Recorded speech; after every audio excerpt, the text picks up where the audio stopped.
नमस्कार दोस्तों, मैं हूं सुमित चौधरी और सक्सेस प्लस अकेडमी के प्लेटफॉर्म पर आप सभी का हार्दिक स्वागत है। तो दोस्तों, आप में से बहुत से लोगों को पता होगा और जिनको नहीं पता मैं उनको ये बताना चाहूँगा कि हमारी चीन के इतिहास और दर्शन की एक सीरीज चल रही है जिसमें हम चीन का इतिहास और उनके दर्शन को विस्तृत तौर पर पढ़ रहे हैं।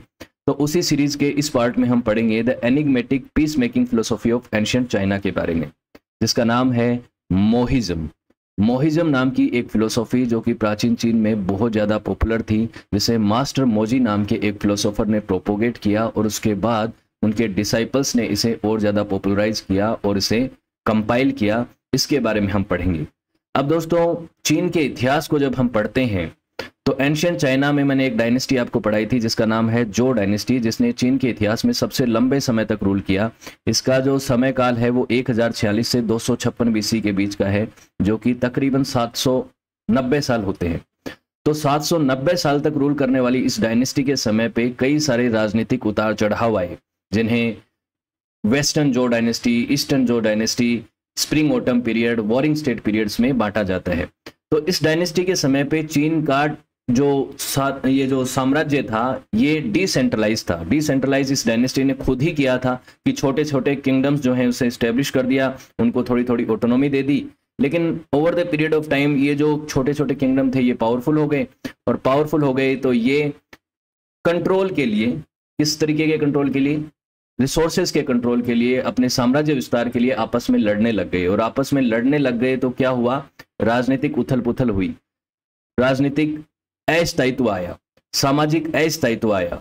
और इसी दौर में कई सारी फिलोसॉफिकल थॉट्स का जन्म होता है, कई सारे दर्शन का जन्म होता है, जिसे हैंडेड स्कूल ऑफ थॉट कहा जाता है। तो नाम तो उसका हैंडेड स्कूल ऑफ थॉट था, लेकिन इसका मतलब ये नहीं है कि यहाँ पे कोई 100 दार्शनिक पैदा हुए और उन्होंने अपनी अपनी फिलोसॉफी दी, ऐसा नहीं है। हैंडेड का मतलब यहाँ पे है बहुत सारे, ना कि लिटरली 100। तो इन फिलोसॉफीज में भी कुछ फिलोसॉफी बहुत ज्यादा पॉपुलर हुई, जैसे कन्फ्यूसिज्म जिसको हम ऑलरेडी पढ़ चुके हैं, टाओइज्म को भी पढ़ चुके हैं, लीगलिज्म, मोहिज्म। तो मोहिज्म को हम इस वीडियो में पढ़ेंगे और अगले वीडियो में हम लीगलिज्म को पढ़ेंगे। तो मोहिज्म की फिलोसॉफी कहाँ कहाँ पे पॉपुलर थी, जो आपको ब्लू कलर के ट्रायंगल्स नजर आ रहे हैं, यहाँ पे इन स्टेट्स ने इसे अपनाया और यहाँ के लोगों ने उसे अपनाया, और यहाँ पे मोजी के जो विचार थे वो माने गए। अब मोजी के क्या विचार थे उनको हम पढ़ेंगे, कन्फ्यूशियस के क्या विचार थे वो हम पढ़ चुके हैं। कन्फ्यूशियस ने क्या कहा था, इंटरनल ह्यूमननेस को कल्टीवेट करो, सामाजिक भाईचारे और हार्मनी को स्टैब्लिश करो, रिचुअल वगैरह के बारे में भी उन्होंने बात करी थी, बहुत सारी चीजें कही थी। लोजी ने, जो कि टाओइज्म और इनके फिलोसोफर थे, उन्होंने भी कई सारी बातें करी, इन यान का कॉन्सेप्ट दिया। अब हम मोजी के बारे में बात करेंगे। मेन हमारा फोकस ये होगा जिनका जो केंद्र था फिलोसॉफी का, एक तो था उसमें पॉइंट यूनिवर्सल लव, कि रिगार्डलेस रिलेशनशिप एंड अफिलिएशन, किसी से किसी भी तरीके का कोई संबंध ना होने के बावजूद भी उस व्यक्ति से आप प्यार करो, प्रेम करो, सबके प्रति आपका प्रेम होना चाहिए, अनबायस्ड तरीके से सबसे प्रेम होना चाहिए। मेरिटोक्रेसी के ऊपर उन्होंने फोकस किया कि समाज में या किसी भी तरीके की ब्यूरोक्रेसी में या राजा के अंडर कोई भी व्यक्ति अगर काम कर रहा है राजनीति में, तो वो मेरिट के बेस पे काम करना चाहिए, ना कि किसी वंश के आधार पे, कि कोई व्यक्ति किसी राजा का बेटा है, भाई बंधु है, सगा संबंधी है, तो इसीलिए उसको उस पद पे नहीं बैठना चाहिए, उसकी मेरिट या योग्यता के आधार पे उसे बैठना चाहिए। उसके अलावा उन्होंने ऑस्टेनेशन के खिलाफ की खिलाफत करी। ऑस्टेनेशन मतलब किसी भी तरीके की शेखी बखारना, किसी तरीके का दिखावा करना, वो दिखावा कुछ भी हो सकता है। इन्होंने तो म्यूजिक का भी विरोध किया, आर्ट वगैरह का भी विरोध किया, कहा कि इससे कोई समाज का भला नहीं होता, ये बेसिक नेसेसिटीज नहीं है। तो उस समय और उस दौर की डिमांड के हिसाब से मोजी ने जिस तरीके के विचार दिए उसको हम पढ़ेंगे। तो मोहिज्म के बारे में मैं आपको कुछ ओवरव्यू तो दे ही चुका हूं, कुछ ओवरव्यू आप इन पहली दो स्लाइड्स में ले लेंगे। कि चाइनीज फिलोसोफर थे मोजी, जिनका समय काल जो है वो रफली माना जाता है 470 बीसी से 391 बीसी, यानी 4th and 5th century BCE, ईसा पूर्व के वो एक दार्शनिक थे जिन्होंने अपनी फिलोसॉफी दी, जिसको मोहिज्म या स्कूल ऑफ मो के नाम से जाना जाता है। ये फिलोसॉफी जो है वो philosophy of ethics and logic, rational thought और साइंटिफिक टेक्नोलॉजी को सपोर्ट करने वाली एक फिलोसॉफी थी, जिसको मोजी ने फाउंड किया, उसका आधार उन्होंने रखा। लेकिन आने वाले समय में उनके कई सारे डिसाइपल्स और उस विचारधारा को मानने वाले लोगों ने और ज्यादा डेवलप किया, और उसके बाद एक टेक्स्ट लिखा गया जिसका नाम है मोजी। तो मोजी नाम का जो टेक्स्ट लिखा गया उसको मोजी ने स्वयं नहीं लिखा, उसको लिखा उनके बाद के स्कॉलर्स ने, बहुत सारे फिलोसोफर्स ने लिखा, बहुत सारे स्कॉलर्स ने लिखा, और उसमें जो बातें लिखी गई हैं वो भी सिर्फ मोजी के विचार नहीं है, उन तमाम फिलोसोफर्स का over the period of time जो कंट्रीब्यूशन है मोइज्म में, उसके ऊपर लिखी हुई वो किताब है, वो टेक्स्ट है, जिसमें बहुत सारे चैप्टर्स है जिसकी बात करेंगे। 71 चैप्टर्स हैं, जिसमें से कुछ तो मिलते हैं, कुछ नहीं मिलते। इस फिलोसॉफी के जो मेन टेनेंट्स हैं, जो आधार हैं जिनके ऊपर ये फाउंड की गई जो फिलोसॉफी है, उसमें एक तो है अल्ट्रुइज्म। अल्ट्रुइज्म यानी क्या होता है? परोपकारवादिता, परोपकारिज्म नहीं, परोपकारिता यानी दूसरों का अच्छा करना। यूनिवर्सल अनबायस्ड लव और रेस्पेक्ट, केयरिंग, कि सब लोगों से प्रेम करना है, सब लोगों को कंसर्न करना है, ये ध्यान में रखते हुए नहीं कि वो मेरा रिश्तेदार है, मेरे से किसी तरीके से एफिलिएटेड है, नहीं, किसी व्यक्ति से किसी तरीके का कोई रिश्ता ना होने के बावजूद भी उनसे प्रेम करना है। ये इनकी एक विचारधारा का बहुत ही इंपॉर्टेंट पहलू है। उसके अलावा इन्होंने वर्च्यू ऑफ ऑस्टेरिटी के ऊपर भी बात करी, तपस्या जो होती है उसकी वर्च्यूज के ऊपर भी स्ट्रेस दिया, और यूटिलिटेरियलिज्म यानी उपयोगवादिता के ऊपर भी इन्होंने बात करी। उपयोगवादिता भी अलग अलग तरीके की होती है, कभी हम इसके बारे में बात करेंगे, लेकिन अभी यहाँ पे मोहिज्म के संदर्भ में उपयोगवादिता के बारे में इन्होंने क्या कहा उसकी बात करेंगे, ठीक है। तो मोहिज्म जो है वो one of the 4 major philosophies of the ancient China थी। 4 जो important philosophical school of thought थी, वैसे तो बहुत सारी थी, लेकिन उनमें कन्फ्यूशियज्म, टाओइज्म, लीगलिज्म, इनके अलोंग साइड अगर कोई इंपॉर्टेंट फिलोसॉफी थी तो वो थी मोहिज्म। स्प्रिंग ऑटम पीरियड और वॉरिंग स्टेट पीरियड में जो चाइना की स्थिति थी, जिस तरीके का राजनीतिक उथल पुथल का वो दौर था, जिस तरीके की उस समय का सामाजिक उथल पुथल का दौर था, उस समय पे फिलोसॉफिकल स्कूल ऑफ थॉट्स का जन्म हो रहा था। अलग अलग फिलोसोफर अपनी अपनी बातचीत कर रहे थे, कोई सामाजिक दृष्टिकोण से समाज को उत्थान करना चाहता था, कोई राजनीतिक उत्थान करना चाहता था, कोई पूरे चीन को यूनाइट करने के पक्ष में था, और कोई कह रहा था कि समाज का एकजुट होना ही काफी है। तो मोइज्म जो है, मास्टर मोजी जो थे, वो शुरुआती समय में तो माना जाता है कि कन्फ्यूशियस की विचारधारा को मानते थे, लेकिन बाद में वो उस विचारधारा के राइवल हो गए, बेसिकली रिवाइवल नहीं, राइवल हो गए। कन्फ्यूशियज्म के कई सारे विचारों से वो सहमत नहीं थे, असहमत थे, और उन्होंने अपने विचार दिए।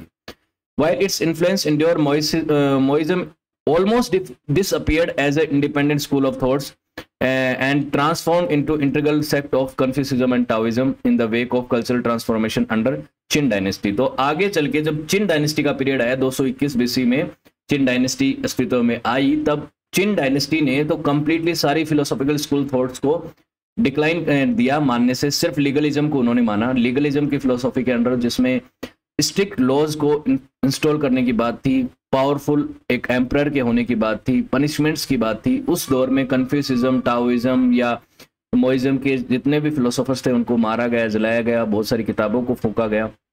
इस तरीके का वो दौर था चिन डायनेस्टी के समय पे। तो उस दौर में ये फिलोसॉफी जो है मोइज्म, ये अपना आधार खो देती है, डिस्पेयर हो जाती है, और इसका कुछ विचारों का जो अंश है वो किसके साथ सम्मिलित हो जाता है? कन्फ्यूशियज्म और टाओइज्म के साथ सम्मिलित हो जाता है। अब इसके हिस्टोरिक बैकग्राउंड की बात करते हैं। कुछ चीजें तो आपको समझ में आई गई होंगी कि उस दौर में किस तरीके का राजनीतिक समय था वो। तो मोजी जो फिलोसोफर थे उनकी बात करते हैं, वो कौन से दौर के फिलोसोफर माने जाते हैं? 5th और 4th सेंचुरी बीसी के। उस समय पे अर्ली वॉरिंग स्टेट पीरियड चल रहा था। वॉरिंग स्टेट पीरियड कौन सा पीरियड था? बेसिकली मैं आपको मैप में दिखाऊं तो ये तो जो डायनेस्टी थी, जो डायनेस्टी ने क्या किया था अपने यहाँ पे शुरुआती समय में, उन्होंने कहा क्या किया कि छोटे छोटे किंगडम बना दिए, डिसेंट्रलाइज कर दिया अपने सत्ता को। उन्होंने कहा कि ठीक है, एडमिनिस्ट्रेशन आसान हो जाएगा, के अंदर में जो राजा है वो तो एक ही होगा, तो उन्होंने पहले राजधानी यहाँ रखी यान में, बाद में राजधानी को इधर शिफ्ट कर लिया, तो इधर राजधानी थी उस समय तो इसे वेस्टर्न जो डायनेस्टी कहा जाता था, इधर कर ली तब ईस्टर्न जो डायनेस्टी कहा जाता था। तो उन्होंने क्या कहा कि जो डायनेस्टी का जो एम्परर था उसे तो मैंडेट ऑफ हेवन मिला हुआ था, ऐसा क्लेम करते थे उस समय के शासक की, मैंडेट ऑफ हेवन मिला हुआ है, स्वर्ग से राज करने का दैविक आदेश मिला हुआ है, तो वो तो एम्परर रहेगा ही चीन का एम्परर वही है। लेकिन छोटे छोटे ये जो किंगडम है यहाँ पे जो गवर्नर्स हैं, जो बेसिकली अपने अपने किंगडम को चलाने वाले लोग हैं, उनको ऑटोनॉमी मिली रहेगी। अल्टीमेटली ये सारे रूलर जो हैं वो राजा को रिपोर्ट करेंगे। पहली 2 पीढ़ियों में, 3 पीढ़ियों में तो उन लोगों ने राजा को रिपोर्ट किया, लेकिन बाद में राजा की भी पीढ़ी बदल गई और यहाँ पे रूल करने वाले लोगों की भी पीढ़ी बदल गई, तो वो राजा के प्रति वफादार नहीं रहे, तो फिर छोटे छोटे किंगडम जो हैं वो अपनी स्वायत्तता के लड़ने लग गए। अब वो अपने आप को इंडिपेंडेंट घोषित करने लग गए, राजा की उनको जरूरत थी नहीं, राजा यहाँ पे जो के राजधानी में बैठा था, बाद में इस साइड राजधानी बना ली। तो ये किंगडम जो है ये पावरफुल हो गए, ये पावरफुल हो गए तो आपस में लड़ने लग गए, तो फिर आपस में लड़ झगड़ के फाइनली 7 किंगडम बचे वॉरिंग स्टेट पीरियड में। 7 किंगडम में भी अल्टीमेटली तो ये चिन किंगडम जीत जाता है और चिन डायनेस्टी स्टेब्लिश होती है, लेकिन शुरुआती समय में ये सारे किंगडम थे और इनमें आपस में लड़ाई झगड़े चल रहे थे। तो लू नाम का जो किंगडम था, यहां से ही कन्फ्यूशियस का जन्म होता है और यहीं से ही जन्म होता है किसका, मोजी का भी। तो लू से जुड़े हुए थे ये। और उसके बाद सोंग डायनेस्टी जो थी, सोंग किंगडम जो था, सोंग किंगडम भी मैं आपको दिखा देता हूँ इधर, सोंग किंगडम जो था इसके साथ भी इनके एफिलिएशंस थे, इसके साथ भी इन्होंने काम किया था। उनके यहाँ पे ये एक मिनिस्टर के तौर पे इन्होंने सर्व किया था। जैसे लू किंगडम में कन्फ्यूशियस ने एक मिनिस्टर के तौर पे, एक गवर्नर के तौर पे खुद को सर्व किया था एक पॉलिटिकल पद के में, उसी तरीके से ये भी पॉलिटिकल पद पे रहे थे कुछ समय के लिए। इनिशियली कन्फ्यूशियस के आइडियाज से बहुत ज्यादा प्रभावित थे, लेकिन बाद में इन्होंने अपने आप को कन्फ्यूशियस की विचारधारा से अलग कर लिया और अपने खुद के विचार यहाँ पे इन्होंने दिए। ठीक है, अब ये बात मैंने कन्फ्यूशिज्म में भी आपको पढ़ाई थी कि क्यों कर रहे थे ऐसा ये लोग। बहुत सारे पॉलिटिशियंस, बहुत सारे टीचर्स, स्कॉलर्स और राजनीतिक पदों पे बैठने वाले लोगों ने अपनी अपनी स्कूल ऑफ थॉट्स को प्रोपोगेट करना शुरू कर दिया था। क्यों? क्योंकि सबको ऐसा लग रहा था कि जिस तरीके के चीन के हालात हैं उनको ठीक करने के लिए कुछ नया परिवर्तन होना चाहिए। तो उन परिवर्तन में हर व्यक्ति की अपनी विचारधारा थी और हर व्यक्ति को अपना अपना सपोर्ट भी चाहिए था। वो हर व्यक्ति ये भी चाहता था कि उसकी स्कूल ऑफ थॉट को लोग सपोर्ट करें और उससे इन्फ्लुएंस्ड हो। ठीक है, तो उस दौर में मोजी भी ऐसा चाहते थे। Mozi founded a community known as Mohist. Mohist का मतलब है मोजी के followers. Dedicated to promote the philosophical ideas and providing military aid to smaller states facing aggressions। ये एक बहुत इंपॉर्टेंट पहलू है कि इस दौर में ये जो छोटे किंगडम थे, इनके ऊपर मान लीजिए ये छोटा सा किंगडम है काई, इसके ऊपर एक बड़ा किंगडम जो है वो हमला कर दे तो इसका अस्तित्व खतरे में आ गया ना। तो ये जो काई किंगडम है इसकी मिलिट्री इतनी ताकतवर नहीं है, तो ये हेल्प किससे मांगते थे? ये जो उस समय के जो दूसरे लोग थे, प्राइवेट मिलिट्री थी या प्राइवेट जो सपोर्टर्स थे, उनकी मदद मांगते थे। और ये मोविस्ट लोग जो थे ये उनको सपोर्ट करते थे। ये क्या करते थे? मिलिट्री असिस्टेंस प्रोवाइड करते थे कि किसी दूसरे के अग्रेशन से कोई छोटा स्टेट जो है वो अपने आप को डिफेंड कैसे करे, तो उस डिफेंड को करने के लिए ये मदद करते थे। तो ये युद्ध के समर्थक नहीं थे, लेकिन सेल्फ डिफेंस के बहुत बड़े सपोर्टर थे। कोई इनको बुलाता था कि हमारे ऊपर किसी ने, बड़े स्टेट ने आक्रमण कर दिया है, तो आप हमारी मदद कीजिए, हम अपनी आत्मरक्षा नहीं कर पा रहे हैं। तो उस आत्मरक्षा के लिए ये जाते थे और उसकी मदद करते थे। बदले में ओब्वियसली इनको कुछ ना कुछ मिलता था, लेकिन फिर भी ये उसकी मदद करने जाते थे। तो moist opposed all form of military aggression. सभी तरीके के मिलिट्री अग्रेशन का विरोध करते थे, लेकिन मिलिट्री डिफेंस को ये सपोर्ट करते थे कि डिफेंस, आत्मरक्षा तो जरूरी है, लेकिन किसी दूसरे के प्रति अग्रेशन करना गलत बात है। उसके बाद इन्होंने कहा while speculated that Mozi and his follower came from lower social classes. ये भी एक स्पेकुलेशन है जिसमें अब पूरी तरह से इसको तथ्यात्मक तौर पे तो नहीं कहा जा सकता, इसकी कोई एविडेंस नहीं है, लेकिन बहुत से लोग ऐसे कहते हैं कि मोजी और उनके जो सपोर्टर्स थे वो लोअर क्लास से आते थे। चीन का उस समय का जो समाज था उसके लोअर क्लास से लोग बिलोंग करते थे। अब मोजी का जो टेक्स्ट है उसके कुछ चैप्टर हैं, कोर चैप्टर्स हैं, उनकी थोड़ी बात करेंगे हम, जिसमें फिलोसॉफिकल स्कूल ऑफ थॉट्स हैं। मोजी जो टेक्स्ट है जो over the period of time evolve हुआ, जिसमें माना जाता है एक लंबा समय लगा, इसमें 71 चैप्टर्स हैं। कुछ चैप्टर्स मिसिंग हैं, कुछ चैप्टर्स इसमें पूरी तरह से मिलते हैं। उनके भी जो कोर चैप्टर्स हैं वो चैप्टर नंबर 8 से 37 तक के जो चैप्टर्स हैं वो सबसे इंपॉर्टेंट हैं, जिसमें मोहिस्ट जो डॉक्ट्रिन है, जो फिलोसॉफिकल एंगल्स हैं वो सारे उसमें हमें मिल जाते हैं, जिनको 10 ट्रियाड्स में बांटा गया है।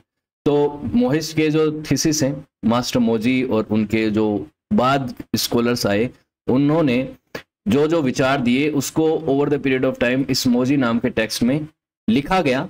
और इसमें जो चीजें लिखी गई उससे पता चलता है कि मोजी और उनके बाद के जो डिसाइपल्स थे वो अलग अलग विषयों के बारे में क्या सोचते थे। तो इस टेक्स्ट का evolution over the period of time हुआ है, और over the period of time हुआ है उसके बारे में हमें कैसे पता चलता है कि टेक्स्ट को लिखने की जो तरीका है उसी से पता चलता है कि चैप्टर नंबर 1 है, इस एक नंबर चैप्टर में पहले कुछ चीजें लिखी गई, वो भाषा जो है वो थोड़ी अलग है, फिर थोड़े दिन बाद लिखा गया, फिर उसके बाद लिखा गया। तो इसी चैप्टर में बहुत सारे अंश हैं। मान लीजिए चैप्टर जो है सोसाइटी के बारे में, तो सोसाइटी के बारे में जो चीजें लिखी गई उसके अंदर भी आपको भाषाई आधार पे कई सारी चीजें देखने को मिल जाएंगी कि वो परिवर्तन आया है, कि over the period of time इसे डेवलप किया गया है।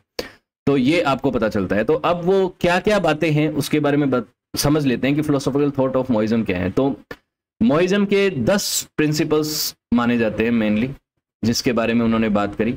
एक तो यूनिवर्सल लव के बारे में बात करी कि regardless of any kind of relationship and affiliation, सबको बराबरी से प्यार करिए। आपका कोई सगा संबंधी है या नहीं है फर्क नहीं पड़ता, आप अपने बेसिकली अपने भाई से भी उतना ही प्यार कीजिए और अपने पड़ोसी से भी उतना ही प्यार कीजिए, और जो आपका कुछ भी नहीं लगता, जिसको कभी आपने देखा नहीं, उससे पहली बार मिल रहे हैं, तो भी उससे भी इतना ही प्यार कीजिए। इस तरीके की बातें करी, जिसमें बेसिकली ये है कि किसी भी तरीके के पर्सनल अफिलिएशन या पर्सनल रिलेशनशिप से ऊपर उठ के लोगों से प्रेम करना है। इस तरीके का यूनिवर्सल लव इन्होंने प्रमोट किया।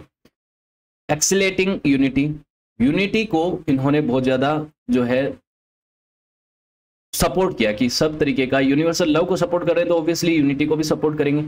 एक्सलेटिंग द वर्दी, यानी जो मेरिटोक्रेसी की मैंने बात करी थी, मेरिटोक्रेसी को इन्होंने बहुत ज्यादा माना कि एक व्यक्ति को उसके लक्षणों के आधार पे, उसकी योग्यता के आधार पे पद मिलना चाहिए, ना कि उसके परिवार के नाम पे कि इसका परिवार में उसके पिता क्या करते थे, उसका भाई क्या करता था, या कौन से वंश से आता है, कौन सी क्लास से वो बिलोंग करता है। नहीं, अगर वो आदमी मेरिट के आधार पे योग्य है तो उसे उसको पद मिलना चाहिए, वरना नहीं।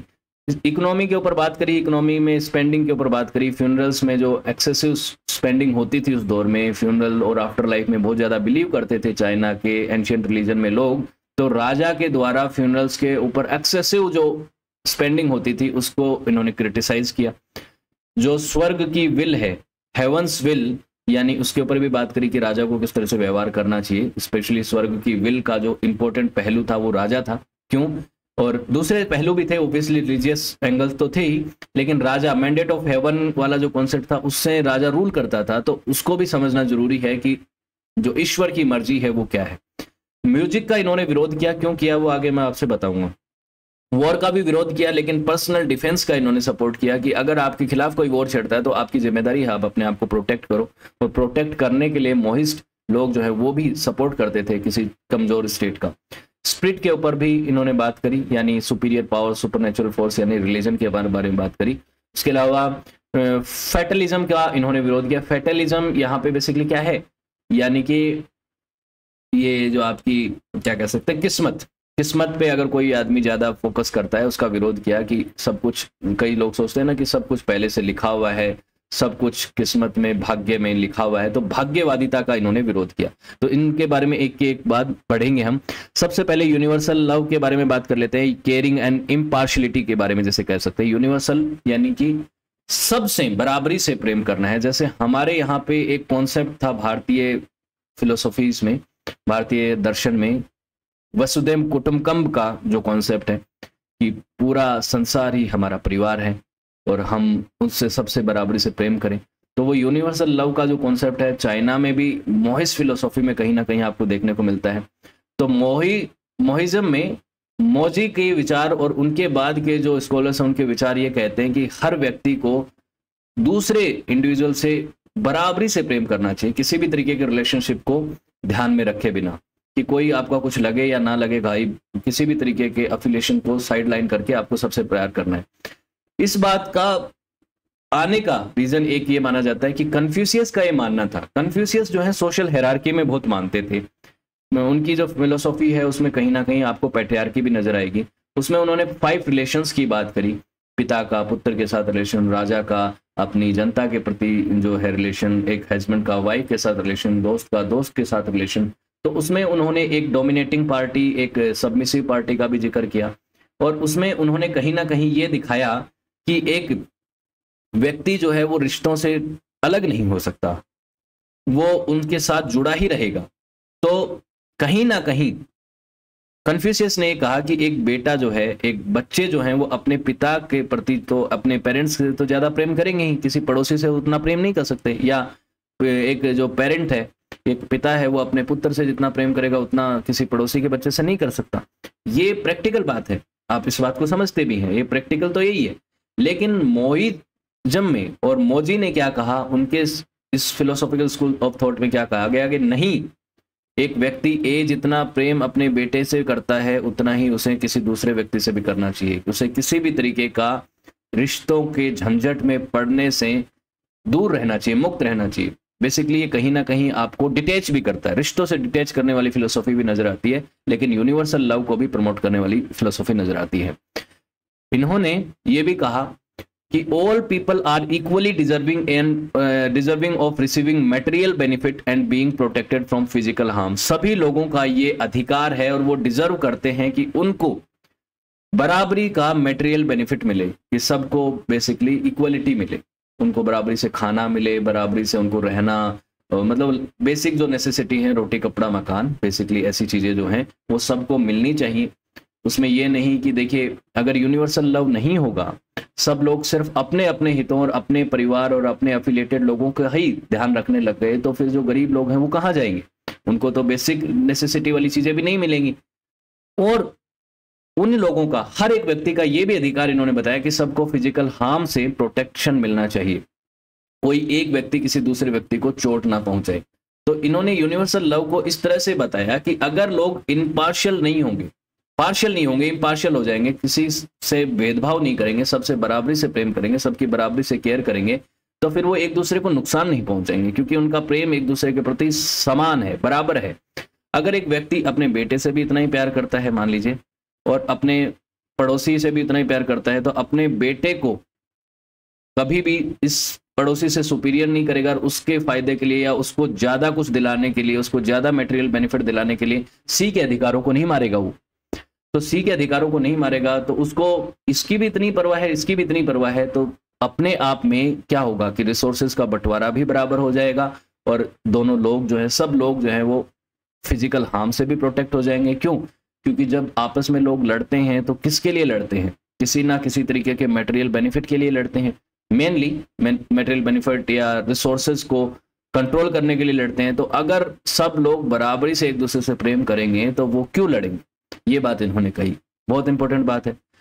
इन Mohism morality is defined not by tradition and rituals. जो मोरलिटी है वो किसी भी तरीके के ट्रेडिशन या रिचुअल से डिफाइन नहीं होगी कि कोई व्यक्ति कितना भगवान की पूजा पाठ रिचुअल करता है, किस तरीके के सेक्रीफाइस करता है, नहीं, वो डिपेंड करती है पैरेलल यूटिलिटेरियनिज्म से, कांस्टेंट मॉरल गाइड से, कि बेसिकली कोई उपयोगवादिता को किस तरीके से इस सिद्धांत को समझता है। अब उपयोगवादिता के सिद्धांत अलग अलग लोगों ने अलग अलग तरीके से दी। कोई उपयोगवादिता क्या होती है? सबसे पहले यूटिलिटेरिज्म होता है कि the theory of morality that advocates action that foster happiness और pleasure and oppose action that cause unhappiness. Basically happiness को परस्यू करना है और अनहैप्पीनेस वाले कर्म नहीं करने हैं, खुश रहने के लिए जीवन में कर्म करने हैं। तो ये जो यूटिलिटेरियनिज्म है, इस सिद्धांत को मानना है, इसमें भी अलग अलग तरीके के यूटिलिटेरिज्म होते हैं। यूटिलिटेरिज्म जो है, आपको एक हेडोनिस्ट यूटिलिटेरिज्म भी नजर आएगा, सुखवादी जो लोग होते हैं, जैसे कि भारत में चार्वाक फिलोसॉफी थी, और इस तरीके की अलग अलग जगहों पे अलग अलग फिलोसॉफीज नजर आती हैं, जिसमें व्यक्ति सिर्फ अपना पर्सनल सुख देखता है, दूसरे का क्या नुकसान हो रहा है, क्या नुकसान नहीं हो रहा है, उससे कोई फर्क नहीं पड़ता।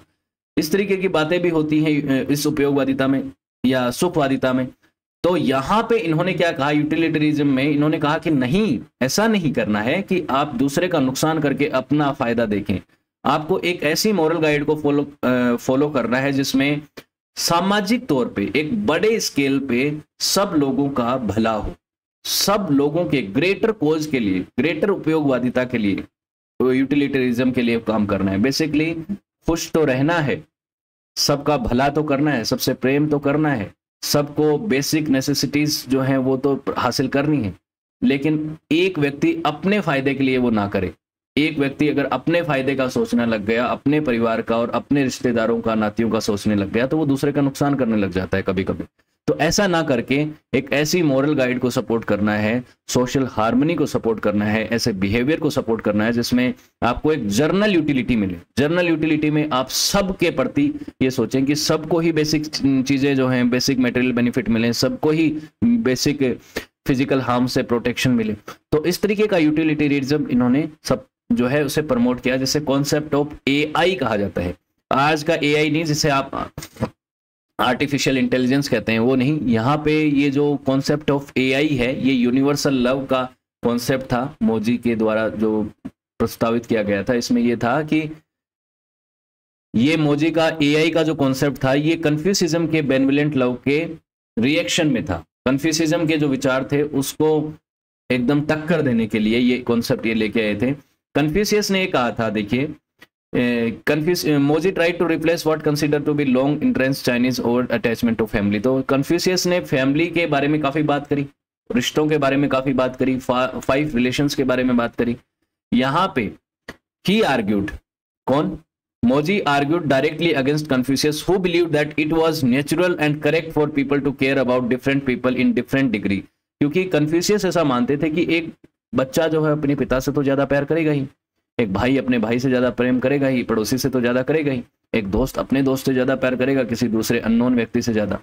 तो कन्फ्यूशियस की इस बात को खारिज करने के लिए कॉन्सेप्ट ऑफ एआई दिया मोजी ने, और मोजी ने कहा कि देखिए ऐसा है कि लोगों को सबसे उतना ही प्रेम करना चाहिए, इक्वल प्रेम करना चाहिए, किसी तरीके का कोई डिग्री नहीं होना चाहिए कि इससे कम इससे ज्यादा प्रेम, ऐसा नहीं होना चाहिए। और इस एआई का जो कॉन्सेप्ट था, कॉन्सेप्ट ऑफ एआई का, इसे आगे चल के चाइनीज बुद्धिज्म में भी अपनाया गया।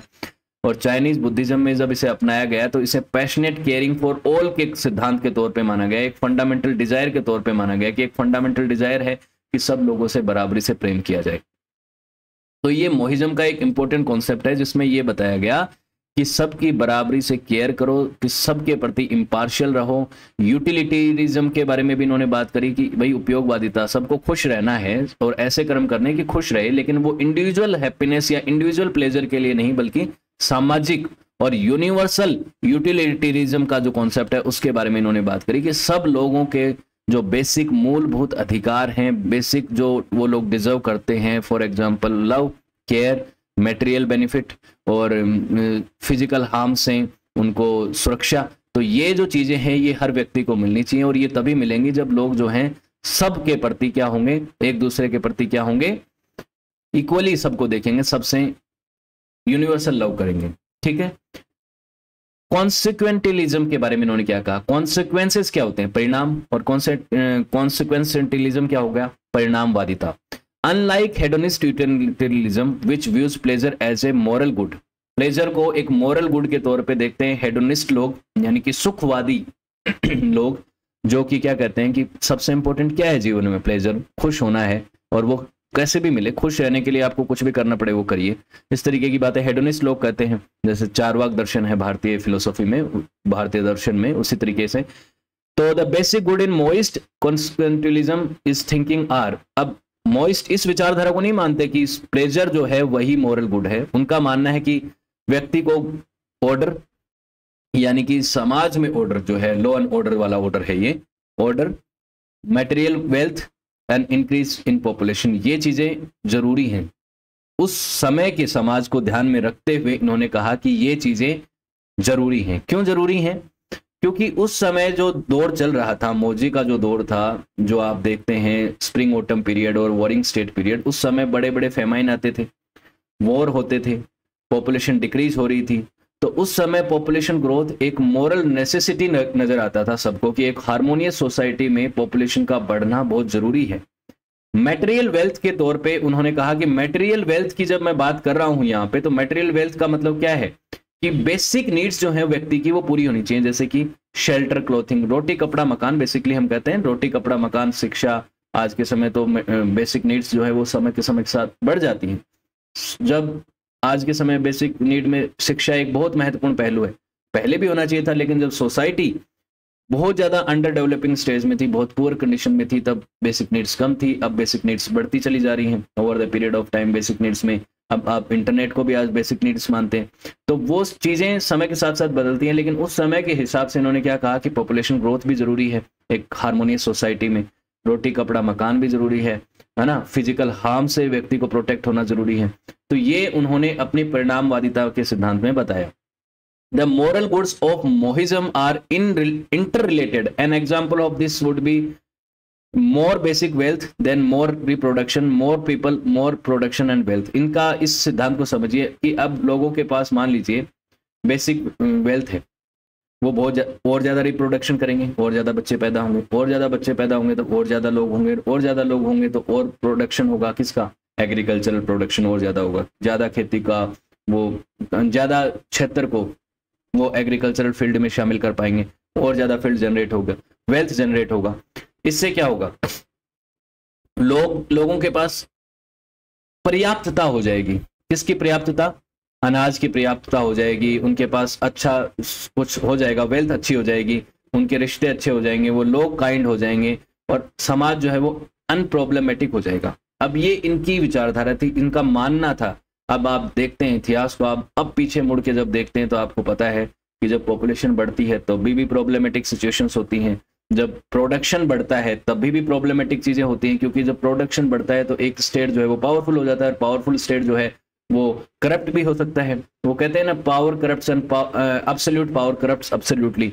तो कोई परिणामवादिता में अगर देखें तो कोई एब्सोल्यूट रूल तो कहीं है नहीं, लेकिन यहाँ पे मोइज्म के रूल्स के हिसाब से, मोइज्म की फिलोसॉफी के हिसाब से इन्होंने क्या कहा कि पॉपुलेशन जब बढ़ेगी, लोग ज्यादा बढ़ेंगे और ज्यादा खेती करेंगे, ज्यादा वेल्थ बढ़ेगी, तो समाज जो है वो अनप्रॉब्लमेटिक होगा। क्यों? क्योंकि वो लोग काइंड होंगे, उनके रिश्ते ठीक होंगे। तो उस हिसाब से इन्होंने चीजों को देखा। तो इनका ये नजरिया था कि पॉपुलेशन बढ़ने से क्या होगा?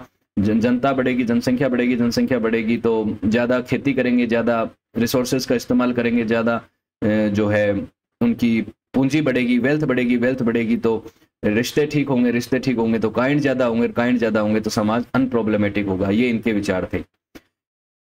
It is a business of a benevolent man. एक बेनवोलेंट मैन जो होता है, जो एक भला आदमी होता है, जो दूसरों का भला सोचता है, to seek to promote what beneficial to the world and to eliminate what is harmful. उसका ये जिम्मेदारी है, जो अच्छा भला आदमी है, जो दूसरों का भला सोचता है, उसकी ये जिम्मेदारी है कि वो ये देखे कि समाज के लिए क्या भला है, क्या बेनिफिशियल है और क्या गलत है। जो गलत है उसको वो, जो हार्मफुल है उसे एलिमिनेट करने की कोशिश करे, और इस तरीके के वर्ल्ड ऑर्डर और मॉडल को वो सपोर्ट करे जो कि सब लोगों के लिए बेनिफिशियल है, ना कि सिर्फ उसके लिए। तो ये इन्होंने अपने परिणामवादिता के सिद्धांत में भी दिया, इन्होंने यूनिवर्सल लव के कॉन्सेप्ट में भी दिया बताई बात, और इन्होंने अपना जो यूटिलिटेरिज्म का जो कॉन्सेप्ट था, यूनिवर्सल यूटिलिटेरिज्म यानी उपयोगवादिता का यूनिवर्सल कॉन्सेप्ट जो है, उसमें भी इन्होंने कहा कि व्यक्ति को सिर्फ अपने और अपने परिवार के बारे में सोचने से ऊपर उठना चाहिए और सबसे बराबरी का व्यवहार करना चाहिए, बराबरी से सबके साथ सबको प्यार करना चाहिए। सोसाइटी के बारे में क्या कहा इन्होंने? Mozi believed that society should function like an organised organism to minimise waste and inefficiencies. एक ऐसे ऑर्गेनिज्म की तरह सोसाइटी को ऑर्गेनाइज्ड वे में काम करना चाहिए ताकि वो वेस्ट और इनएफिशिएंसीज को मिनिमाइज कर सके। सभी तरीके के वेस्ट वगैरह जो है, मतलब जो भी चीज़ों का वेस्ट करते हैं, वेल्थ का नुकसान करते हैं, या अलग अलग तरीके जो भी चीज़ें जो है एक्सेसिव में यूज होती हैं, उनसे बचना चाहिए और इनएफिशिएंसीज से भी बचना चाहिए। समाज में कॉन्फ्लिक्ट तब बनते हैं जब लोगों के बीच में मोरल एग्रीमेंट्स जो है वो सही तरीके से सुचारू रूप से नहीं चलते। देखिए, सामाजिक मोरल एग्रीमेंट्स का बेसिकली मतलब क्या है? समाज में जब लोग एक साथ रहते हैं तो वो अपने आप में एक मोरल एग्रीमेंट होता है कि वो इन कानूनों को, इन तरीकों को, तौर तरीकों को फॉलो करेंगे, तब वो साथ रह सकते हैं। एक सोसाइटी में लोग रह रहे हैं, वहां पे हर आदमी अपनी मनमानी नहीं कर सकता कि बी जो ए अपनी मनमानी कर रहा है, किसी दूसरे के घर में घुस रहा है, उसको मार रहा है, पीट रहा है या चोरी कर रहा है। नहीं, समाज में रहने के लिए लॉ एंड ऑर्डर तो आते ही हैं, लेकिन समाज जब शुरुआती समय में अपनी इनिशियल स्टेज में था, तभी भी उनके बीच में कुछ मोरल जो है एग्रीमेंट्स थे। उन एग्रीमेंट्स को अगर फुलफिल नहीं किया जाएगा तो कॉन्फ्लिक्ट होंगे, समाज में केओस होगा। तो ये चीजें उन्होंने कही। Therefore, leaders should surround themselves with righteous followers to create a harmonious hierarchy based on what is right and what is wrong. तो समाज में ये मोरल एग्रीमेंट जो है उनको क्रिएट करने के लिए और एक हार्मोनियस सोसाइटी को स्टैब्लिश करने के लिए सबको ये ध्यान में रखना होगा और उनको समझना होगा कि क्या सही है और क्या गलत है। In this system the government become strict and automated tool. Obviously जो गवर्नमेंट होती है उसका एक बहुत ही इंपॉर्टेंट रोल हो जाता है जब भी किसी तरीके के लॉ एंड ऑर्डर और फंक्शनिंग की बात आ जाती है, कि एक राइट एंड लॉ का जो एग्रीमेंट है या मोरल एग्रीमेंट है उसे एस्टेब्लिश करना है तो एक सिस्टम बनाना पड़ता है, और वो सिस्टम कौन बनाएगा? गवर्नमेंट बनाएगी। जो भी गवर्नमेंट है वहां की, उस समय मोनार्की हुआ करती थी, आज के समय आप डेमोक्रेसीज देखते हैं, अलग अलग तरीके के फंक्शंस देखते हैं, तो उस समय की जो सत्ता है, जो सरकार है, वो ये तय करेगी कि किस तरीके से समाज में जो है केओस ना आए और समाज में एक हार्मोनियस सोसाइटी जो है वो बनी रहे। With the leader expect to conform perfectly to the ruler who is submissive to heaven. तो राजा का ये दायित्व है कि वो लोगों को कंट्रोल करे, लोगों को कंट्रोल करे, तो परफेक्टली इस तरह से कंट्रोल करे कि लोग जो हैं उस दायरे से बाहर ना निकले। सामाजिक जो दायरा है, एक दायरा तो सुनिश्चित होता ही है कि कॉन्फ्लिक्ट ना क्रिएट हो, उसके लिए राजा को स्ट्रिक्ट होना पड़ेगा।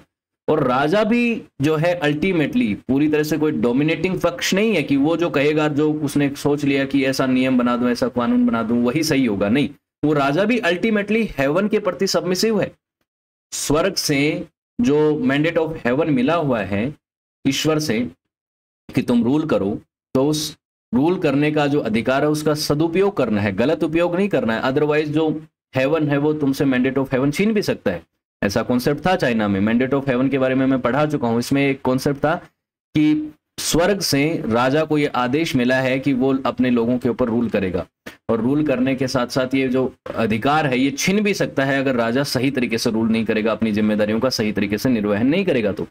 तो यहाँ पे मोजी क्या कहते हैं? मोजी कहते हैं कि राजा को स्ट्रिक्ट होना चाहिए और अपने लोगों को कंट्रोल में रखना चाहिए ताकि सोसाइटी हार्मोनियस बनी रहे, समाज में केओस ना आए, लॉ एंड ऑर्डर बना रहे। लेकिन राजा की ये जिम्मेदारी भी है कि वो स्वर्ग के उस नियमों का पालन करे, वो लोगों के प्रति उनका भला करने के लिए वो कानून बनाए। ऐसा नहीं कि अपनी सत्ता को मजबूत करने के लिए और अपने डोमिनेंस को दिखाने के लिए वहां पे नियम कायदे कानून बना रहे। समाज के भले के लिए वो ऐसा कर रहा होना चाहिए।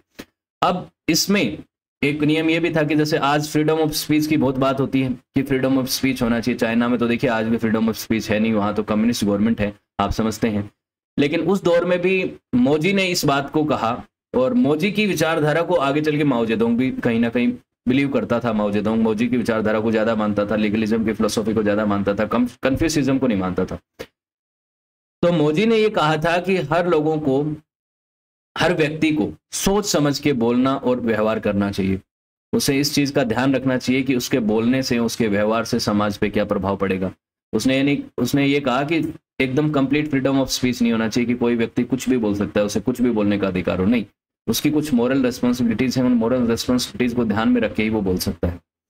मोइज्म oppose aggression and war between states. जो छोटे छोटे स्टेट्स थे, किंगडम्स थे, जिनके बीच में उस समय लड़ाइयाँ चल रही थी, उनका विरोध ही करता था। मोइज्म कहता था कि ये नहीं होना चाहिए, लेकिन सेल्फ डिफेंस को सपोर्ट करता था कि कोई पावरफुल किंगडम अगर कोई छोटे किंगडम के ऊपर अटैक करता है तो उसको सेल्फ डिफेंस का अधिकार है, और सेल्फ डिफेंस के अधिकार के साथ साथ उनको सपोर्ट भी करता था मोइज्म।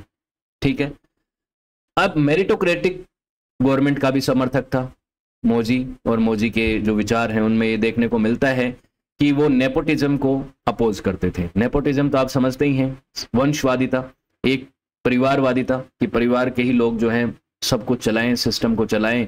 वही राजा है, राजा का बेटा किसी दूसरे जगह का गवर्नर बन गया, उसका भाई जो है कहीं दूसरी जगह का कोई इंपॉर्टेंट ऑफिशियल बन गया, जो सारे पद हैं वो एक ही परिवार को मिल गए। तो इस चीज को मोजी जो है वो अपोज करते थे। उनका मानना था कि किसी भी व्यक्ति को किसी भी पोजीशन में बैठने के लिए उसके अंदर क्वालिफिकेशंस होनी चाहिए, और ये नहीं ध्यान रखना है कि उसके साथ जो रूलिंग गवर्नमेंट है उसके परिवार के साथ उसके किस तरीके के संबंध है, बल्कि ये होना चाहिए कि उसको मेरिट के आधार पे उसके पद पे बिठाया जाना चाहिए। तो मेरिटोक्रेसी को बहुत सपोर्ट करते थे, और मेरिटोक्रेसी के ऊपर उन्होंने कई सारी बातें कही कि जो राजा किसी टैलेंटेड व्यक्ति की रिस्पेक्ट नहीं करता या टैलेंट को नर्चर नहीं करता, तो वो जो है बहुत बड़ा बेवकूफ़ होता है, और उसका एक दिन अंत होना बहुत तय है। उसका जो डिस्ट्रक्शन होना वो तय है, क्योंकि उसने ऐसे बेवकूफ़ लोगों को अपनी सभा में शामिल कर रखा है जो कि लायक नहीं थे वहाँ पे बैठने के, उन पदों पे बैठने के लिए। तो जो लोग उन जगहों पे बैठने के लायक नहीं है और उनको बैठाया जाता है, तो उस साम्राज्य का क्या होता है? पतन होता है, उस राज्य का पतन होता है। और उसके बाद धीरे धीरे उसे पता चलता है कि उसने जब मेरिट का सम्मान नहीं किया, तो योग्य लोगों का सम्मान नहीं किया, तो उसके साथ क्या हुआ। और इसके उन्होंने कई सारे एग्जाम्पल दिए, कहा कि हिस्ट्री में आप ये चीज़ें देखते हैं कि टैलेंटेड इंडिविजुअल्स को जब सम्मान नहीं दिया गया तो उन साम्राज्यों के साथ, उन किंगडम्स के साथ क्या हुआ, किस तरीके का उनका नुकसान हुआ। और विदेशियों ने भी उसका फ़ायदा उठाया। विदेशियों ने फ़ायदा कैसे उठाया कि जब एक कमज़ोर किंगडम बन जाता है वहाँ पे करप्शन आ जाता है, क्योंकि जो बेवकूफ़ लोग होंगे, जो मेरिट के आधार पे नहीं बैठे होंगे, तो वो करप्शन करेंगे तो साम्राज्य कमज़ोर होगा, साम्राज्य कमज़ोर होगा तो वहाँ के जो जनता है वो भी नाराज रहेगी, इंटरनल भी रिफ्ट होंगे, इंटरनल रिवॉल्यूशंस होंगे, बाहरी आक्रमण होंगे और उस किंगडम का पतन होगा। उन्होंने एक एग्जाम्पल दिया अपनी बात को प्रूव करने के लिए, एक कारपेंटर का एग्जाम्पल दिया, जो बढ़ई होता है, जो लकड़ियां काम करता है, उसके एग्जाम्पल देते हुए कहा कि एक कारपेंटर जो है वो स्टैंडर्ड टूल्स का इस्तेमाल करता है अपने काम के लिए। आप देखते हैं, मान लीजिए एक कारपेंटर ने आपका बेड बनाया, तो आपके बेड के सारे उसके जो लेग होते हैं वो सब इक्वल होते हैं, ऊपर से वो समतल होता है, एकदम प्लेन होता है, सब जगहों से वो 90 डिग्री पे कटा वगैरह होता है, सब उसकी डिजाइन वगैरह एकदम परफेक्ट होती हैं। क्यों होती हैं? क्योंकि कारपेंटर ने स्टैंडर्ड टूल्स का इस्तेमाल किया, सब कुछ उसने एक स्टैंडर्डाइज तरीके से किया। उसने किसी तरीके के यहाँ पे इमोशंस का सहारा लेते हुए नहीं किया, अरे यार ठीक है, इमोशनल होके काम नहीं किया। उसने क्या किया? स्टैंडर्ड टूल्स का इस्तेमाल किया। लेकिन एक राजा के पास तो कोई स्टैंडर्ड टूल्स नहीं होते किसी भी तरीके के डिसीजंस लेने के लिए। तो ये एक आयरनी है, उन्होंने कहा कि एक राजा जो है वो फैसले लेता है सिर्फ अपने इमोशंस के आधार पे, जबकि उसका जो डिसीजन है वो पूरे स्टेट को प्रभावित करता है, पूरे किंगडम को, पूरे नेशन को प्रभावित करता है। तो एक राजा के पास स्टैंडर्ड्स होना तो बहुत जरूरी है, जबकि उसके पास कोई स्टैंडर्ड्स तो हमें नजर आते नहीं है। तो इसलिए उन्होंने कहा कि जो स्टैंडर्ड्स हैं एक राजा के लिए, वो सिर्फ कहाँ से तय होते हैं? वो हेवन से तय होते हैं। हेवन, जो मैंडेट ऑफ हेवन का जो कॉन्सेप्ट था, उसको अगेन कोट करके उन्होंने कहा कि मैंडेट ऑफ हेवन में जब एक राजा को ये अधिकार मिला कि वो अपने लोगों के ऊपर रूल करेगा, तो उस समय ही उसको कुछ स्टैंडर्ड्स मिल गए, उसको ये अधिकार मिले कि वो रूल तो करेगा, लेकिन वो जब नियम कायदे कानून बनाएगा अपने लोगों के लिए, तो वो बहुत ज्यादा उसके प्रति जो है ध्यान रखेगा कि उसे कैसे स्टैंडर्डाइज करना है, कैसे बनाना है। वो अपने बेनिफिट के लिए कानून कायदे नहीं बनाएगा, वो लोगों के भले के लिए कानून कायदे बनाएगा। तो रूलर को सभी लोगों के प्रति बेलवेलेंटली बिहेव करना होगा, सभी लोगों को उनकी मेरिट के आधार पे चुनना होगा जब वो उनको पदों पे चुनता है। ऐसा नहीं कि अपने परिवार को ही बढ़ावा दे, अपने परिवार के लोगों पे ही सारा इन्वेस्टमेंट कर दे, अपने परिवार के लोगों पे ही सभी इंपॉर्टेंट पदों पे बिठा दे। तो ये उसके लिए एक इंपॉर्टेंट स्टैंडर्ड है, एक इंपॉर्टेंट पहलू है कि वो ध्यान रखे लोगों की मेरिट का। His original purpose in the teaching was to unite people and avoid sectarianism, यानी किसी भी तरीके के सेक्टरियनिज्म को प्रमोट करने से बचना चाहते थे यहाँ पे मौजी और उनकी विचारधारा। वो कहते थे, वो चाहते थे कि सब लोग एकजुट हों, यूनाइट हो जाएं, क्योंकि जब लोगों को मेरिट के आधार पे चुना जाएगा तो कोई उसका विरोध नहीं करेगा, ऑब्वियसली, क्योंकि व्यक्ति को उसके गुणों के हिसाब से चुना गया है। और समाज के सभी लोग, सभी सेक्ट्स के लोग, सभी परिवार के समाज के अलग अलग जो क्लास के लोग जो है वो सरकार में शामिल होंगे, ऑफिशियल्स बन जाएंगे। तो उससे क्या होगा कि यूनाइट भी होगा पूरा समाज। कई बार आप ऐसा देखते हैं कि विभिन्न सभ्यताओं में जब सामाजिक पिरामिड बनते हैं, सोशल पिरामिड्स बनते हैं, समाज में भेदभाव और अलग अलग क्लासेस नजर आती हैं। एक रूलिंग क्लास हो जाती है, एक एग्रीकल्चर की क्लास हो जाती है, एक और अलग मान लीजिए ट्रेडर्स की क्लास हो जाती है। तो सब अलग अलग क्लासेस बन जाती है, और जब क्लासों में वर्गीकरण हो जाता है समाज का, तो उससे क्या है, कॉन्फ्लिक्ट कई बार क्रिएट हो जाते हैं। क्यों? क्योंकि मेरिट के आधार पे लोगों को उनके काम करने के अधिकार कई बार नहीं मिलते। मेरिट के आधार पे जब काम करने के अधिकार नहीं मिलते, तो उससे क्या है कि समाज में क्योस्टिक सिचुएशन बन सकती है, एक सेक्टेरियनिज्म क्रिएट हो सकता है, और सेक्टरिज्म क्रिएट होगा तो समाज क्योटिक हो सकता है, करप्शन होगा, टायरनी होगी, और उसके बाद जो है अलग अलग अपने वंश का, अपने जन्म का मिसयूज करके लोग ऐसे पदों पे पहुंच जाएंगे जहां पे बैठने के वो लायक नहीं है, जिससे क्या होगा, समाज का और उस स्टेट का डिग्रेडेशन होगा। तो उन्होंने कहा कि 7 डिजास्टर होते हैं जब एक रूलर जो है वो अनराइटियस हो जाता है, गलत तरीके से व्यवहार करता है, सही तरीके से काम नहीं करता, हेवन के रूल्स का फॉलो नहीं करता, मैंडेट ऑफ हेवन को फॉलो नहीं करता। तो 7 डिजास्टर पैदा होते हैं। और 7 डिजास्टर क्या है? Neglect of the countries defence, जब राजा अपने कंट्री के डिफेंस को नेग्लेक्ट करता है, आत्मरक्षा को नेग्लेक्ट करता है, तो और अपने महलों पे और अपनी लेविश लाइफस्टाइल के ऊपर पैसा खर्च करता है, तो ये भी एक डिजास्टर है। उसका नतीजा उसे बाद में भुगतना पड़ेगा। When pressured by foreigners, जब विदेशियों के प्रेशर्स में आके वो अपनी नेबरिंग कंट्रीज का जो है भला करना बंद कर दे, अपने नेबरिंग स्टेट्स को हेल्प करने से मना कर दे, तब ये भी उसके लिए नुकसानदायक होने वाला है, ये भी उसके लिए डिजास्टर साबित होने वाला है। क्यों? क्योंकि मान लीजिए दो किंगडम है साथ साथ में, ए और बी, इनके अच्छे रिश्ते थे, दोनों एक दूसरे की मदद करते थे विपत्ति के समय, लेकिन एक बड़ा किंगडम सी जो है वो इसको बोल देता है ए को कि तुम बी की मदद नहीं करेगा, क्यों? मैं एक बी के ऊपर आक्रमण करने वाला हूँ। तो जब ए बी की मदद नहीं करता है तो वो डिजास्टर साबित होता है। क्यों? क्योंकि आने वाले समय में बी तो ए के कंट्रोल, सी के कंट्रोल में चला जाएगा, लेकिन अब सी जो है आने वाले समय में ए का भी ऊपर अटैक करेगा और उसका भी नुकसान होने वाला तय है फ्यूचर में। तो ये एक एग्जाम्पल के तौर पर मैं आपको बता रहा हूँ। The people are engaged in unconstructive work while useless fools are rewarded. जो लोग भले हैं, people are engage in unconstructive work, जो ऐसे कामों में लगे हुए हैं जिनको जरूरत नहीं है, इस तरीके के अननेसेसिटीज वर्क में लगे हुए हैं, जैसे कि लेविश महल बना रहे हैं राजा का और उनको रिवॉर्ड किया जा रहा है क्योंकि उन्होंने ऐसा बड़ा महल, शानदार महल वगैरह बना दिया, लेकिन वो नेसेसिटी नहीं है, वो समाज में कोई भला नहीं कर रही है वो चीज़, उनको अननेसेसरीली रिवॉर्ड भी दिए जा रहे हैं, पैसा भी खर्च हो रहा है। Law and regulations become too heavy such that there are repressive fear and people only look after their own goods. जब लॉ एंड रेगुलेशंस जो हैं वो बहुत ज़्यादा हैवी हो जाएं और उनसे लोग डरने लगें, कानूनों से तो लोग डरने लग जाएं और सिर्फ अपना भला सोचने लगे, तो ये भी एक रिग्रेसिव मानसिकता हो जाएगी और एक ये डिजास्टर साबित हो गया आने वाले समय में। The ruler lives in a mistaken illusion of his own ability and country's strength.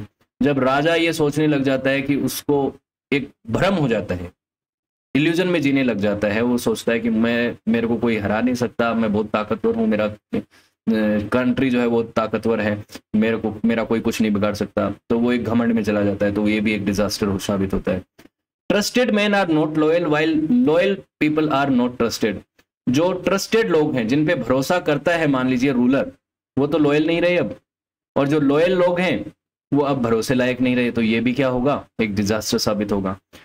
फिर सातवां जो है वो है लैक ऑफ फूड। जब खाने की कमी हो जाए, minister are not able to carry out their work, लोग जो मिनिस्टर्स हैं वो अपनी जिम्मेदारियां निभाने में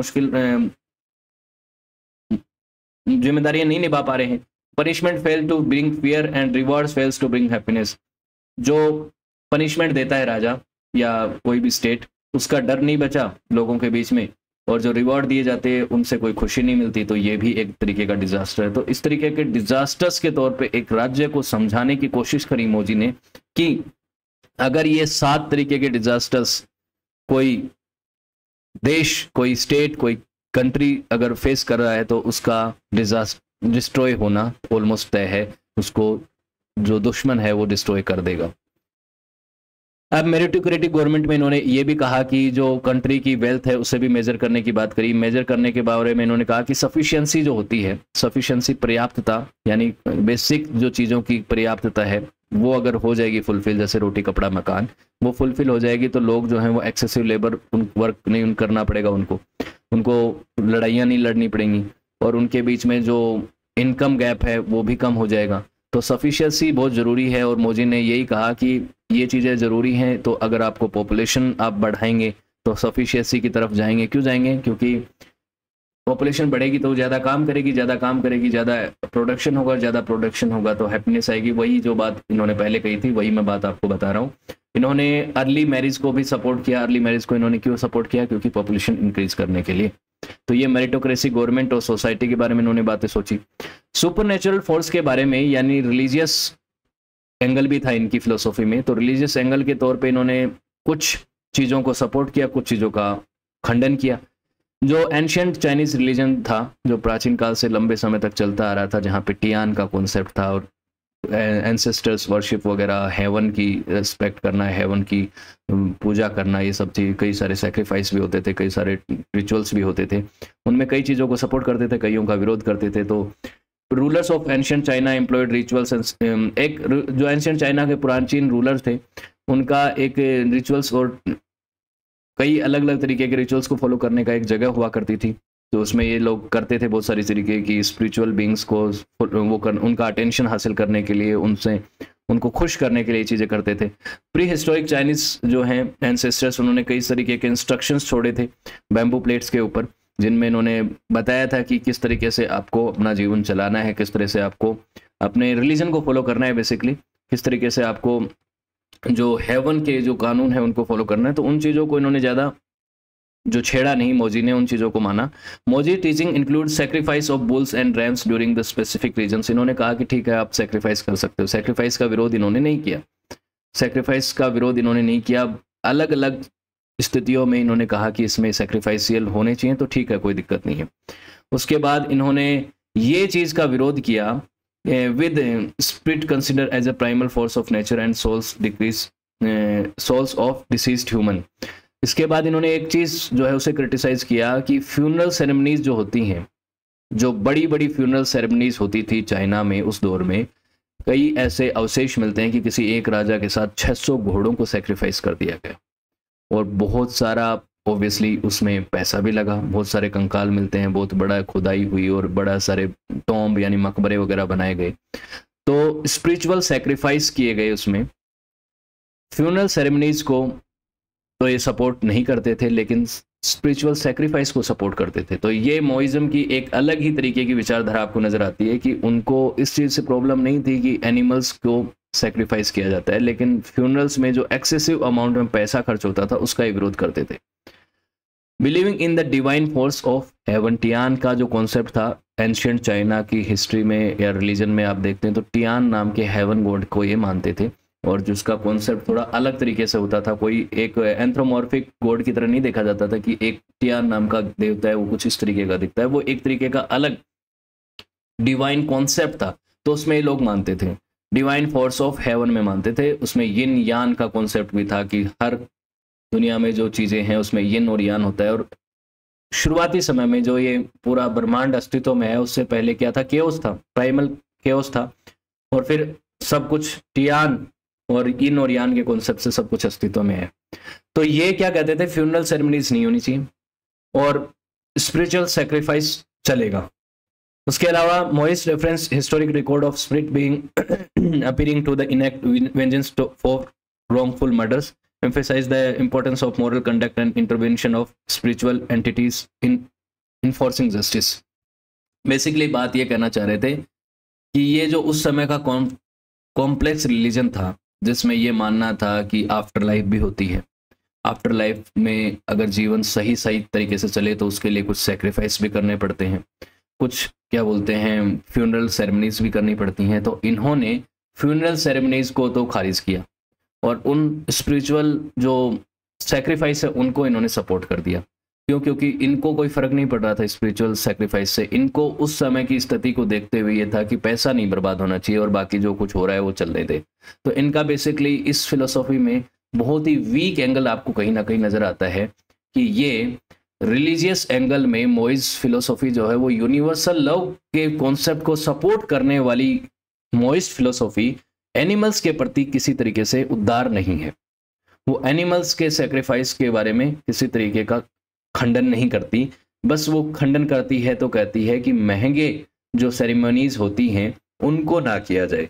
क्यों? क्योंकि उसको हर आदमी तो अफोर्ड कर नहीं सकता। राजा उसको अफोर्ड कर सकता है, लेकिन राजा के पास जो पैसा है वो तो जनता का ही है, तो वो जनता का पैसा बर्बाद ना करे। बस इस तरीके की बातें इन्होंने कह दी। फैटलिज्म का इन्होंने विरोध किया, यानी भाग्यवादिता का विरोध किया।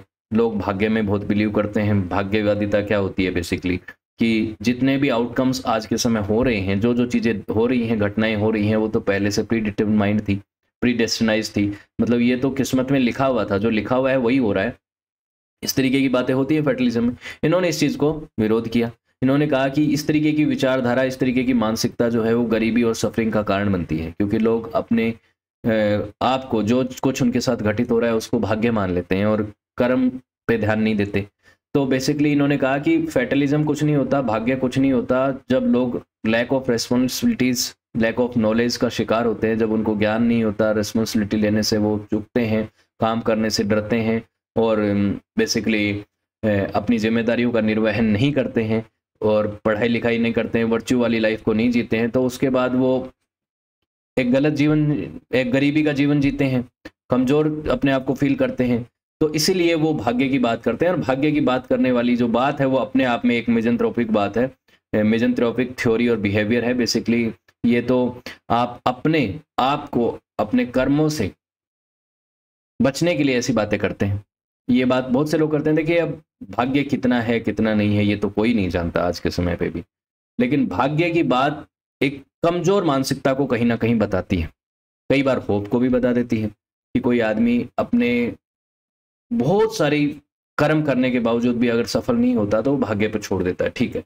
लेकिन कहीं ना कहीं वो कहते हैं कि, कहा जाता है ना कि भाग्य की बात वही लोग करते हैं जो कि कहीं ना कहीं अपने कर्मों में सक्सेसफुल नहीं हो पाते। तो इन्होंने यही बात को ऊपर जोर दिया कि ये एक अमानवीय बात है, एक ऐसा व्यवहार है ये कि जिसमें आप ये कहते हैं कि भाग्य पे सब कुछ है, पहले से सब कुछ लिखा हुआ है, ये सब बातें नहीं करनी चाहिए, इस तरीके का एटीट्यूड जो है उसे नहीं रखना चाहिए। उन्होंने कहा कि आदमी को अपने स्किल्स के ऊपर, अपने वर्च्यूज़ के ऊपर, उसके ऊपर फोकस करना चाहिए, अपने कर्मों के ऊपर फोकस करना चाहिए, अपनी रिस्पॉन्सिबिलिटीज़ के ऊपर फोकस करना चाहिए।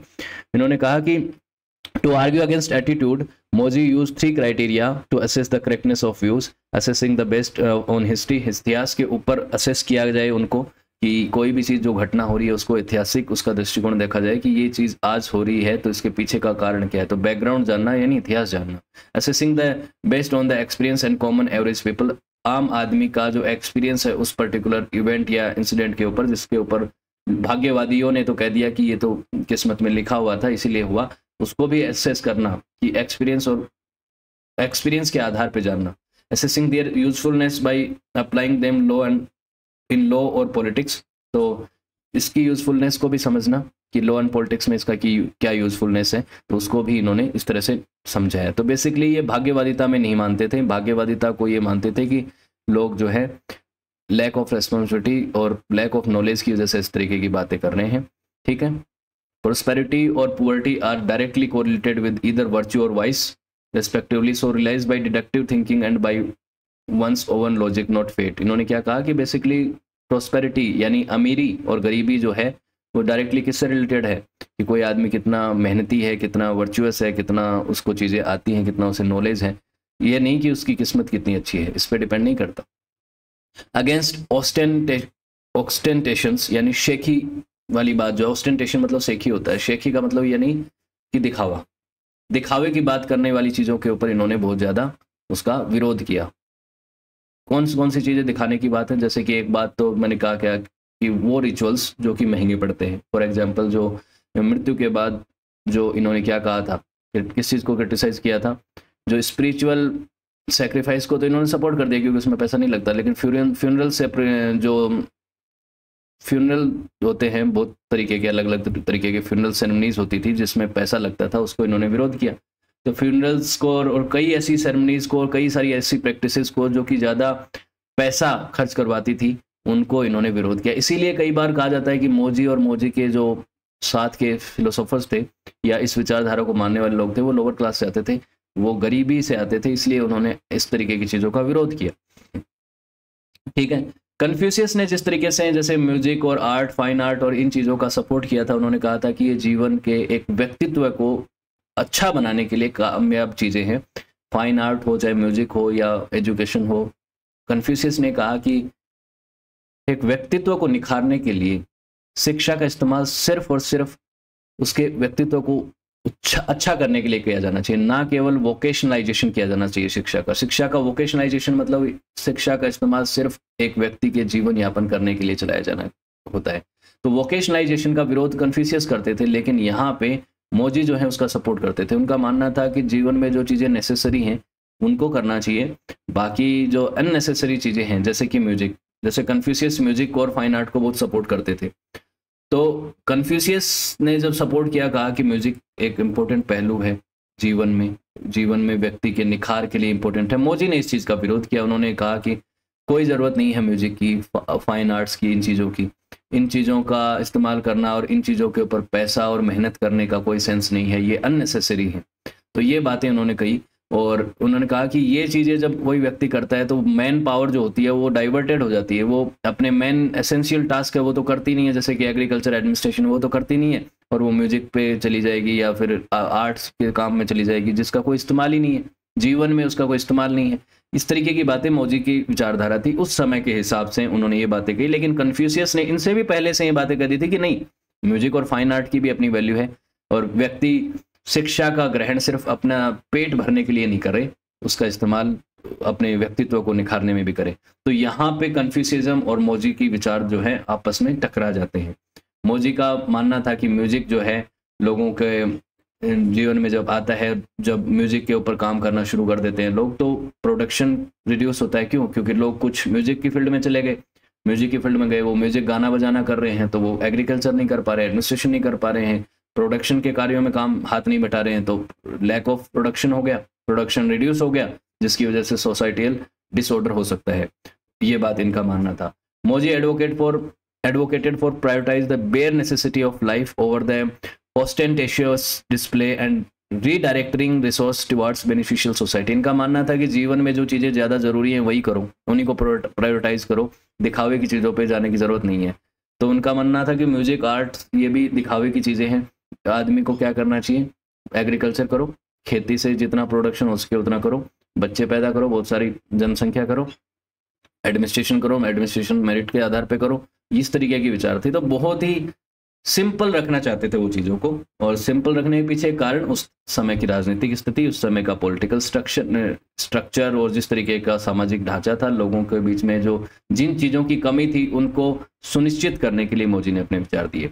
ही believe that resources should be used to meet the needs of the common people rather than to indulging luxuries like elaborating funeral rituals and extravagant music।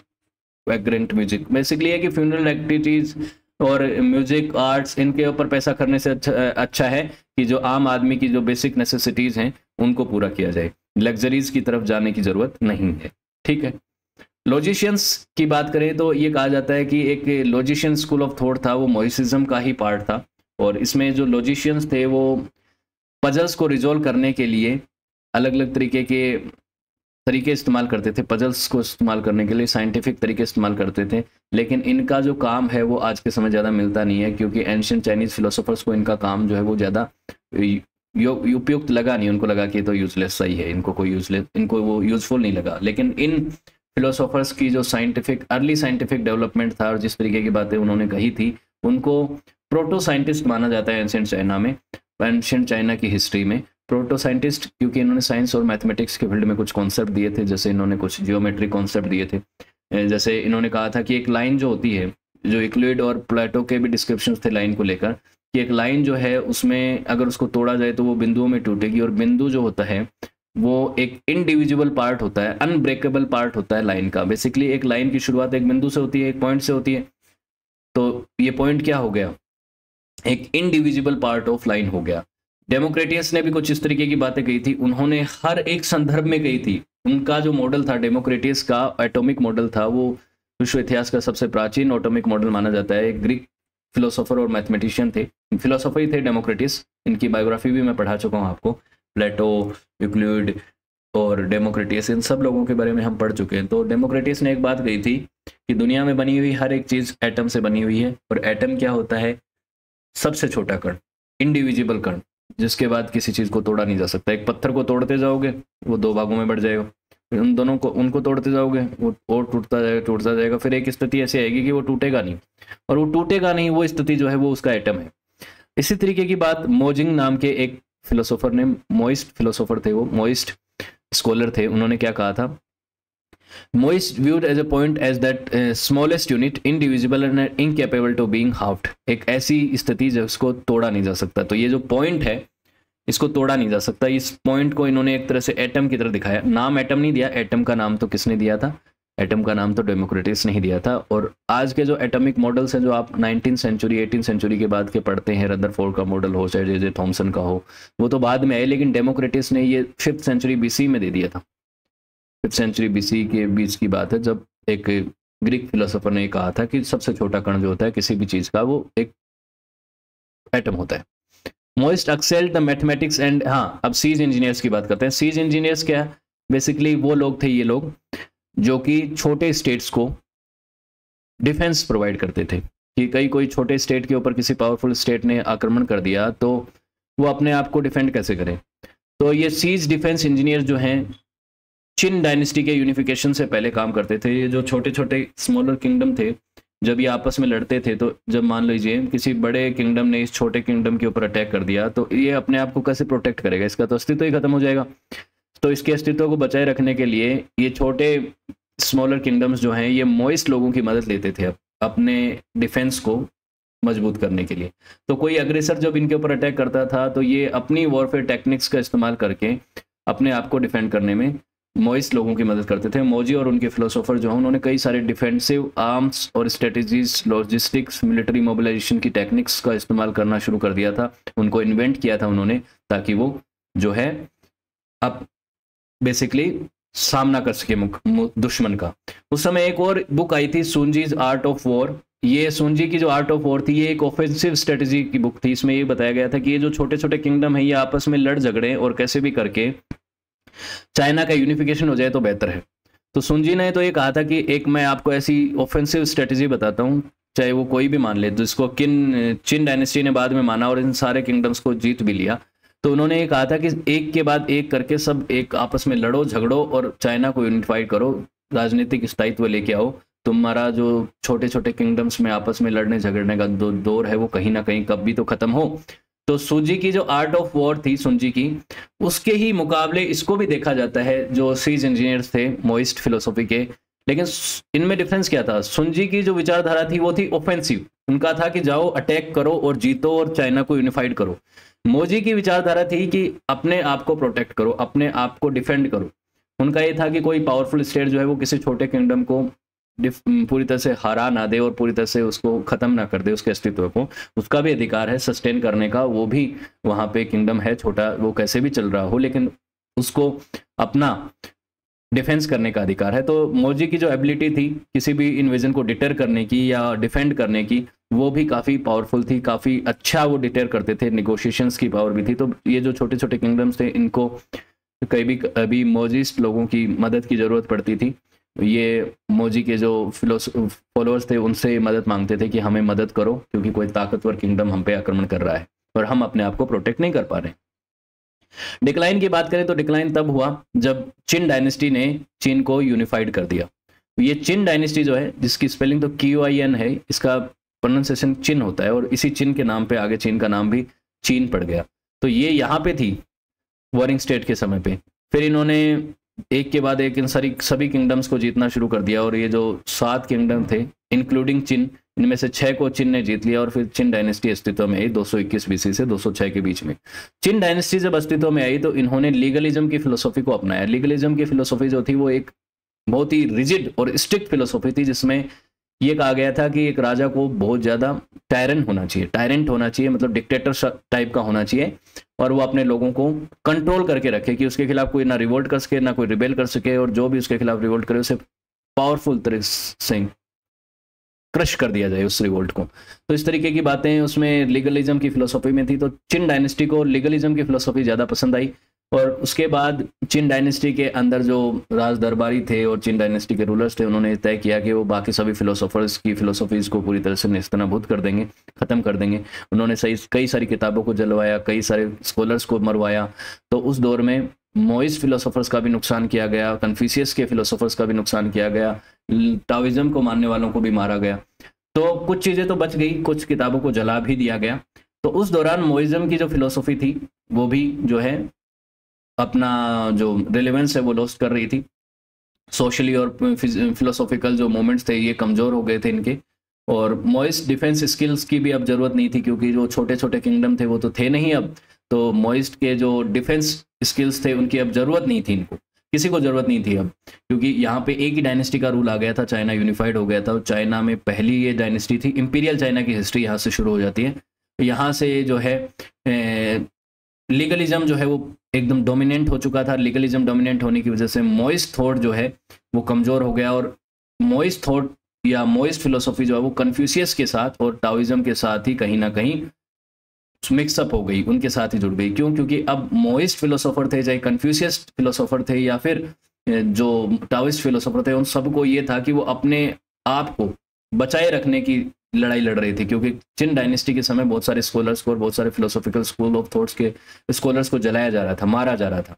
तो मोइस्ट जो एथनिकल डॉक्ट्रिन है वो incorporate हो गई Confucius के साथ और Taoism के साथ। तो उन्होंने उनके साथ जो है कई सारी चीज़ें शेयर साझा कर ली।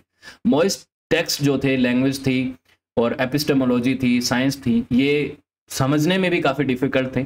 अभी आपको मैंने इतना सारा पढ़ाया है, काफ़ी सारी चीज़ें आपको लगी होंगी जो कि अपने आप में समझने में मुश्किल थी, और over the period of time कुछ करप्शन भी आ गया इनके बीच में, तो इसीलिए भी इसका डिक्लाइन हुआ और इसका इम्पैक्ट जो है वो उस दौर में ज़्यादा था, over the period of time इसका इम्पैक्ट भी कम हो गया। टाओइज्म और कन्फ्यूसिज्म जैसी फिलोसॉफीज आज के समय पे भी चाइना पे प्रभावित देखने को मिलती हैं, उनके कल्चर और ट्रेडिशन, उनकी हिस्ट्री में आपको समाहित नजर आती है, लेकिन ये मोइज्म की जो फिलोसॉफी है वो over the period of time completely struggle करती हुई पाई गई कि दूसरे लोग जो है उसे इसकी तरफ अट्रैक्ट नहीं हो रहे थे, इसे समझ नहीं पा रहे थे और इसका डिक्लाइन हो गया। और एक और बड़ी बात होती है कि कोई राजा जो होता है, जो पावर में होता है, पोजीशन पावर में होता है, वो जिस चीज़ को, जिस फिलोसॉफी को सपोर्ट करता है वही बचती है कहीं ना कहीं अल्टीमेटली। मोनार्की के पीरियड में पॉलिटिकल सपोर्ट, पॉलिटिकल पैट्रोनेज बहुत इंपॉर्टेंट होता है। तो कन्फ्यूसिज्म को, टाओइज्म को काफ़ी सारा सपोर्ट मिला राजनीति की तरफ से, मतलब उस समय के राजाओं के द्वारा, और बाद में भी इसको सपोर्ट मिला अलग अलग डायनेस्टीज के समय, तो वो तो सस्टेन कर पाई, लेकिन मोइज्म जो है वो सस्टेन नहीं कर पाया। तो मोइज्म हमने पढ़ लिया, कन्फ्यूसिज्म हमने पढ़ लिया, अब हम लीगलिज्म पढ़ेंगे, टाओइज्म भी हम पढ़ चुके हैं। सो होपफुली आपको चीज़ें क्लियर हुई होंगी। वीडियो अगर अच्छा लगा तो लाइक, शेयर और कमेंट कीजिएगा। साथ ही सक्सेस प्लस एकेडमी की एप्लीकेशन को भी डाउनलोड कीजिएगा। यहाँ पे आपको इन वीडियोस की PDF मिल जाएंगी, इनसे रिलेटेड वीडियो लेक्चर्स भी मिल जाएंगे। साथ ही सक्सेस प्लस एकेडमी के प्रीमियम कोर्सेज को भी आप एक्सेस कर सकते हैं, बहुत अप्रोप्रिएट प्राइस में आपको ये कोर्सेज मिलेंगे। यहाँ पे आपको इन वीडियोज़ के साथ साथ उनकी PDF, उनसे रिलेटेड टेस्ट वगैरह भी मुहैया कराए जाते हैं, और चैट सेक्शन के माध्यम से आप मुझसे डायरेक्टली कॉन्टैक्ट भी कर सकते हैं। आपका कोई डाउट हो या आपका कोई सजेशन हो, मैं एज सुन एज पॉसिबल आपको रिप्लाई करूँगा। ओके, साथ ही आप इंस्टाग्राम हैंडल से भी, यहाँ से भी जुड़ सकते हैं आपका कोई डाउट हो तो। Okay, so thank you so much for watching this video. Have a good day, see you next class.